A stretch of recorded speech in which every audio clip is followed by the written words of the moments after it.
नमस्कार दोस्तों, OCN network में आपका स्वागत है। मैं हूं ओमकार चौधरी। प्रधानमंत्री नरेंद्र मोदी जब जापान और चीन की यात्रा पर रवाना हो रहे थे, तो बहुत सारे लोग थे जो उनकी खास तौर से चीन यात्रा को लेकर के आशंकित थे और शंकाएं व्यक्त कर रहे थे। कुछ लोगों का कहना था कि कुछ जल्दबाजी नहीं कर दी है प्रधानमंत्री ने चीन जाने के लिए, क्योंकि वहां राष्ट्रपति पुतिन भी आ रहे थे और कई दूसरे देशों के राष्ट्र प्रमुख भी आ रहे थे। इसलिए प्रधानमंत्री नरेंद्र मोदी ने सोचा कि उनसे पहले राजनाथ सिंह साहब, एस जयशंकर और एनएसए अजित डोवल यात्रा कर चुके थे। उनके विदेश मंत्री वांग यी नई दिल्ली की यात्रा कर चुके थे। एक ग्राउंड बन चुकी थी और उससे पहले पुतिन की पहल पर कजान में जब ब्रिक्स देशों का सम्मेलन हो रहा था, तो राष्ट्रपति जिनपिंग और प्रधानमंत्री नरेंद्र मोदी के बीच बायलैटरल टॉक्स हो चुकी थी। चीन की जो उनकी यात्रा रही और वहां से जो विजुअल्स आए, जिनमें बायलैटरल टॉक्स दोनों के साथ, शी जिनपिंग के साथ भी और राष्ट्रपति पुतिन के साथ भी, इसके अलावा डिनर के समय के जो विजुअल्स आए, जिनमें प्रधानमंत्री नरेंद्र मोदी, शी जिनपिंग और पुतिन साहब खिलखिलाकर के बातें कर रहे थे बेलोस अंदाज में, और एक विश्वास दिखाई दे रहा था। तीनों के बीच में एक केमिस्ट्री दिखाई दे रही थी। वो केमिस्ट्री जो 2018 के बाद से, बल्कि 2017 के बाद से, जब डोकलाम में स्टैंड ऑफ हुआ था, तब से गायब थी प्रधानमंत्री नरेंद्र मोदी और शी जिनपिंग के बीच में। हालांकि अभी भी आप आंख मूंद करके चीन पर भरोसा नहीं कर सकते, लेकिन प्रधानमंत्री की चीन की ये यात्रा हुई तो थी एससीओ समिट के लिए। इसलिए वो जब सैन्य परेड और शक्ति प्रदर्शन किया शी जिनपिंग ने, और नॉर्थ कोरिया के किम जोंग उन और तमाम लीडर वहां इकट्ठा हुए, तब प्रधानमंत्री नरेंद्र मोदी वहां नहीं थे, क्योंकि ये जापान के ऊपर विजय की प्रतीक मानी जाती है और आजकल तो ये वेस्ट को शक्ति प्रदर्शन दिखाने के लिए भी इस्तेमाल की जाने लगी है। तो नरेंद्र मोदी ने उससे किनारा किया, लेकिन दोनों लीडर्स के साथ जो उनका उनकी केमिस्ट्री दिखाई दी, उसने एक्चुअल में बहुत बड़ा काम कर दिया। और इसी को कहते हैं कूटनीति की समझ और मैसेजिंग। जब हम प्रधानमंत्री नरेंद्र मोदी की बात करते हैं, उनकी कूटनीति की समझ की बात करते हैं, जब मैसेजिंग देने की बात करते हैं, तो फिर हमारे जहन में बहुत सारी दूसरी चीजें आती हैं। हमारे दिमाग में मालदीव भी आता है, जिसके राष्ट्रपति मोइजू बीजिंग के करीब जाते हुए दिखाई दिए थे और भारत के खिलाफ उनका पूरा चुनाव प्रचार था। हमें कनाडा भी याद आता है, जिसके तब के राष्ट्रपति ट्रूडो ने वो सारी कूटनीतिक मर्यादाएं ताक पर रख दी थी निज्जर की हत्या के बाद, जिनसे आमतौर पर राष्ट्र और राष्ट्र प्रमुख परहेज करते हैं। और उसके बाद रिश्ते कितने खराब हुए, ये मुझे बताने की जरूरत नहीं है।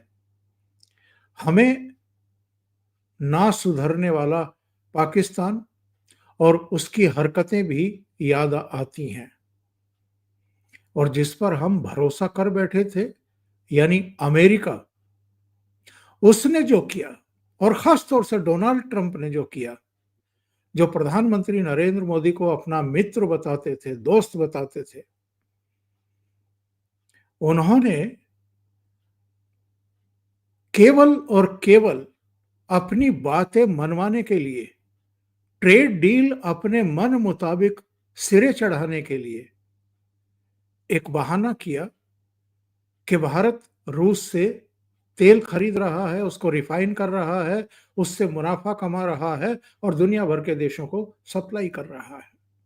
इसलिए हम 25% तो टैरिफ उन पर वैसे लगा रहे हैं जो सब पर लगाया जा रहा है, किसी पर 19%, किसी पर 20, किसी पर 25, किसी पर 30 और 25% अलग दंडित करने के लिए, क्योंकि आप मॉस्को से रूस से तेल खरीद रहे हैं और जितनी ज़रूरत है उससे ज़्यादा खरीद रहे हैं और उसको बेच रहे हैं, मुनाफा कमा रहे हैं, इसलिए हम 25% अलग। और वजहें क्या थी वो सब खुल करके फिर सामने आ गई।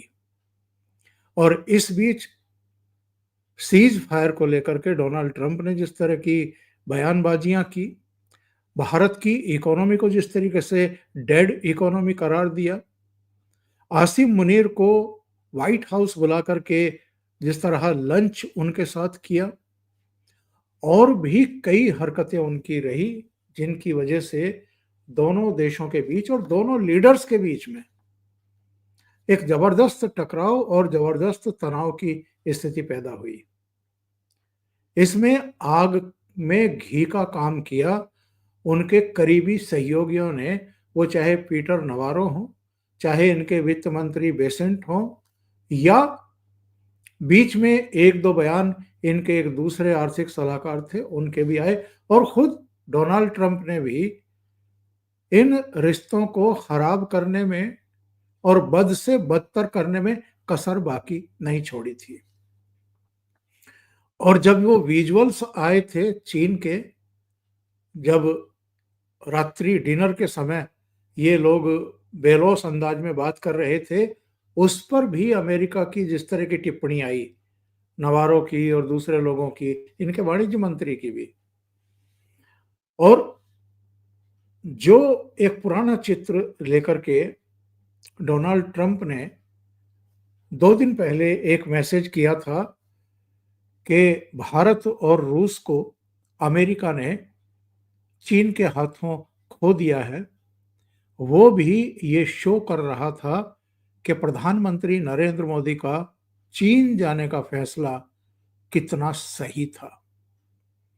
यानी वो जानते थे कि वहां किस तरह के विजुअल्स बनने हैं, किस किस तरह के दृश्य पूरी दुनिया में प्रसारित होने हैं, प्रकाशित होने हैं और प्रसारित होने हैं टीवी चैनल्स पर, सोशल मीडिया पर।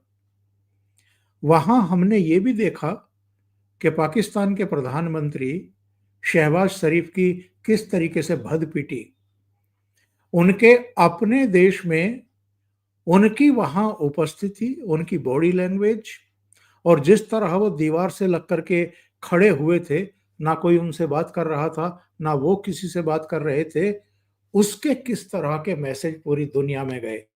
और प्रधानमंत्री नरेंद्र मोदी जिस तरह राष्ट्रपति पुतिन के साथ तेजी से बात करते हुए निकल रहे हैं, शहबाज शरीफ खड़े हुए हैं, वो विजुअल्स भी। इसके अलावा जब एससीओ समिट में अपने उद्बोधन करने के बाद राष्ट्रपति पुतिन ने प्रधानमंत्री नरेंद्र मोदी को मैसेज भेजा कि जो बायलैटरल टॉक्स होनी है दोनों के बीच में, क्यों ना एक ही गाड़ी में हम लोग होटल तक चलें। तो प्रधानमंत्री का भाषण थोड़ा सा देर से खत्म हुआ था, 8-10 मिनट तक राष्ट्रपति पुतिन ने उनका इंतजार किया और फिर दोनों एक ही गाड़ी में वहां से रवाना हुए। आप क्या समझते हैं, ये कोई छोटा मोटा मैसेज था डोनाल्ड ट्रंप के लिए? भारत के प्रधानमंत्री का चीन ही जाना, एससीओ समिट में भाग लेना, राष्ट्रपति शी जिनपिंग और पुतिन के साथ बेलोस अंदाज में दिखाई देना, उसके बाद एक ही गाड़ी में पुतिन और प्रधानमंत्री मोदी का होटल जाना और फिर 45 मिनट तक उस गाड़ी में बैठ करके 1-to-1 बातचीत करना, ये कोई छोटी मोटी घटनाएं नहीं थी, ये मैसेजिंग थी डोनाल्ड ट्रंप के लिए। और उसके बाद पुतिन के बयान। उन्होंने कहा कि भारत और चीन 280 करोड़ जनसंख्या वाले देश हैं और दोनों उभरती हुई ताकत हैं, आर्थिक शक्तियां हैं। उनके बारे में बात करते हुए शब्दों का चयन ठीक होना चाहिए। ये बात उन्होंने क्यों कही थी? क्योंकि डोनाल्ड ट्रंप ने अपने बड़बोलेपन में ये कह दिया था कि मैं इतने भारी टैरिफ लगाऊंगा कि दिमाग चकरा जाएगा, यानी भारत का दिमाग चकरा जाएगा, प्रधानमंत्री नरेंद्र मोदी का दिमाग चकरा जाएगा। इसके अलावा भी उन्होंने कहा था कि मैं इन्हें दंडित करूंगा क्योंकि ये रूस से ईंधन खरीद रहे हैं। वैसे भारत ने तभी जवाब दे भी दिया था। उनकी समझ में नहीं आया, ये उनकी समस्या है। भारत ने कहा था कि हमसे ज्यादा ईंधन रूस से चीन खरीद रहा है। चीन पर आप 30% टैरिफ लगाते हैं और हम पर 50%। तो उस पर भी सफाई आई थी वॉशिंगटन से। ये कहा गया था कि हमने भारत पर इतना टैरिफ केवल यूक्रेन युद्ध रुकवाने के लिए और रूस पर दबाव बनाने के लिए लगाया है। लेकिन ये सफाई बताती हैं कि जो प्रधानमंत्री नरेंद्र मोदी का एक्ट रहा, जो फैसला रहा चीन जाने का, और जिस तरह के वहां से मैसेज पहुंचे व्हाइट हाउस तक, उसी का नतीजा था कि डोनाल्ड ट्रंप ने ये मैसेज किया तीनों नेताओं के चित्र लेते हुए कि हमने भारत और रूस को चीन के हाथों गंवा दिया है, खो दिया है। लेकिन 24 घंटे के भीतर ऐसा क्या हुआ कि डोनाल्ड ट्रंप के सुर बदल गए। किसी जर्नलिस्ट ने उनसे ओवल ऑफिस में पूछा तो उनका जवाब था कि मोदी मेरे मित्र हैं, दोस्त हैं और हमेशा दोस्त रहेंगे।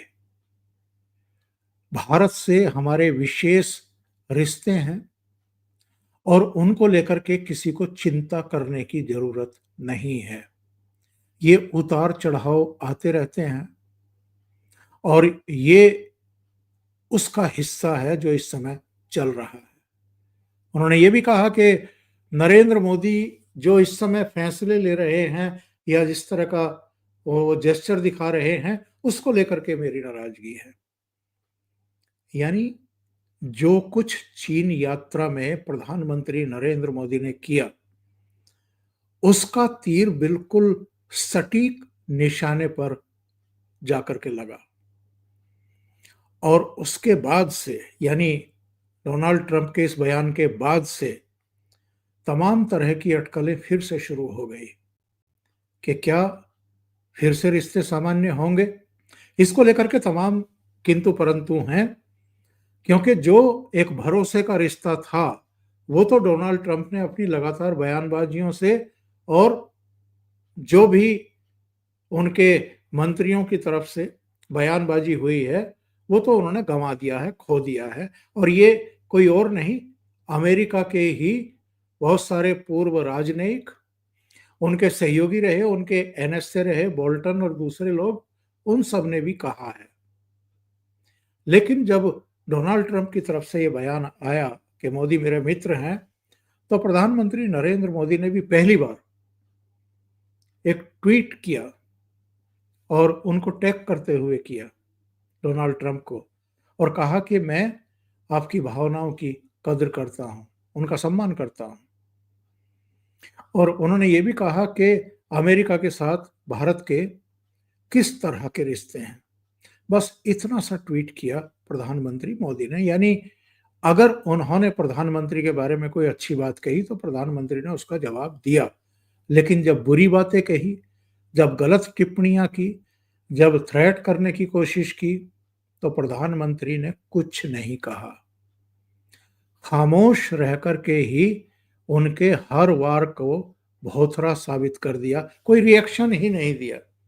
और अंतर्राष्ट्रीय कूटनीति हो या घरेलू राजनीति हो, जब कोई आप पर अटैक कर रहा हो, आप उसका जवाब ही ना दो तो उससे बुरी शिकस्त किसी की हो नहीं सकती है। और ये अकेले अमेरिका के साथ प्रधानमंत्री का इस तरह का व्यवहार नहीं रहा है।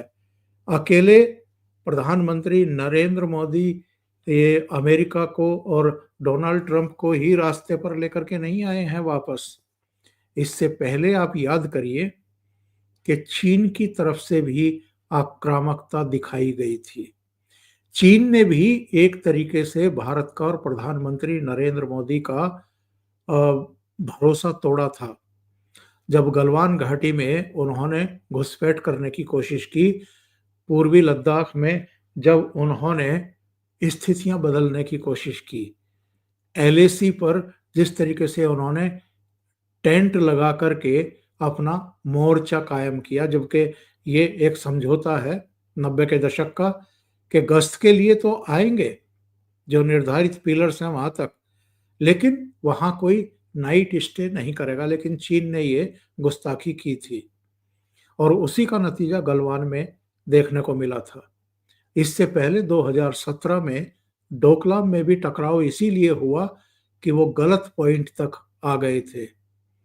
तो चीन को प्रधानमंत्री नरेंद्र मोदी ने कैसे सबक सिखाया, कैसे वो मजबूर हुए, ये अपने आप में एक संपूर्ण गाथा है। इस पर तो एक किताब लिखी जानी चाहिए कि चीन जो अर्थव्यवस्था में भी, सैन्य क्षमता में भी अमेरिका के बाद दूसरे या तीसरे पायदान पर है, वो कैसे झुका भारत के सामने और अब कैसे रिश्ते नॉर्मलाइज कर रहा है। कनाडा, जो ट्रूडो निज्जर की हत्या का कलंक भारत के माथे पर लगाने पर आमादा थे, खालिस्तानियों को खुली छूट दे रहे थे और वो हमारे राजनयिकों का जीना हराम किए हुए थे, वो ट्रूडो आज कहाँ हैं? वो विदा हो चुके हैं। उनकी जगह मार्क कार्ने आ चुके हैं और अब नए प्रधानमंत्री नए सिरे से भारत के साथ रिश्तों को मामूल पर ला रहे हैं, उनको बहाल करने की कोशिश कर रहे हैं। अभी उन्होंने अपना राजदूत दिल्ली भेजने का फैसला किया है। इसी तरीके से मालदीव, जो एक समय बीजिंग की तरफ नजरें उठा करके देखने लगा था और भारत की उपेक्षा कर रहा था, भारत के बारे में उनके 3 मंत्रियों ने भी बयानबाजी की थी। बाद में प्रेशर इतना बढ़ा कि उन तीनों को बर्खास्त करना पड़ा। वो मोइज़ू भी अब न केवल नई दिल्ली की यात्रा कर चुके, बल्कि प्रधानमंत्री नरेंद्र मोदी को भी आमंत्रित करके उनका भव्य स्वागत कर चुके हैं। और जो हमारा दूसरा पड़ोसी है चीन के बाद, पाकिस्तान, उसको तो जैसे हमने निपटाया है पहलगाम की घटना के बाद, वो लंबे समय तक उसको याद रखेगा। हालांकि हम हमेशा कहते रहे हैं कि चीन एक टेढ़ी दुम है, वो कभी सीधी नहीं होगी। वहां ऐसे ऐसे सपोले पाल रखे हैं, वो कभी ना कभी वार करेंगे और उसके बाद भारतीय सेना फिर से पाकिस्तान का इलाज करेगी, उसको सबक सिखाएगी। लेकिन अगर आप देखें तो अमेरिका 5वां देश है जिसको झुकने के लिए मजबूर किया है प्रधानमंत्री नरेंद्र मोदी की कूटनीति ने। मैं कुछ और देशों के नाम भी ले सकता हूं जिनके ओवरऑल रुख में थोड़ी सी नरमी आई है और उनका जो थॉट प्रोसेस है भारत के बारे में, प्रधानमंत्री नरेंद्र मोदी के बारे में, वो बदलता हुआ दिखाई दिया है। इनमें टर्की भी है, इनमें श्रीलंका भी है, इनमें नेपाल भी है और एक और देश अगर हम शामिल करें, मलेशिया। जब महाथिर मोहम्मद वहां पर प्रधानमंत्री थे, उन्होंने भी पाकिस्तान के साथ खड़े होने की गुस्ताखी की थी। वो भी सीधे हुए और अब वो विदा हो चुके। अब वो प्रधानमंत्री नहीं, उनकी जगह दूसरे आ चुके। एक और अजरबैजान, जिन्होंने ये जो पहलगाम की घटना हुई थी उसके बाद जो ऑपरेशन सिंदूर हुआ, उसमें अगर कोई 2 देश खुल करके पाकिस्तान के साथ खड़े थे चीन के अलावा, तो उनमें टर्की और अजरबैजान थे। अजरबैजान भी ये शिकायत करते हुए दिखाई दे रहे हैं कि साहब भारत हमें निशाना बना रहा है, तो आपके कर्म ही ऐसे हैं। तो मेरा कहना ये है कि प्रधानमंत्री नरेंद्र मोदी की ये कूटनीतिक समझबूझ है, जिसने इतने देशों को एक तरीके से घुटनों पर लाने के लिए मजबूर कर दिया है।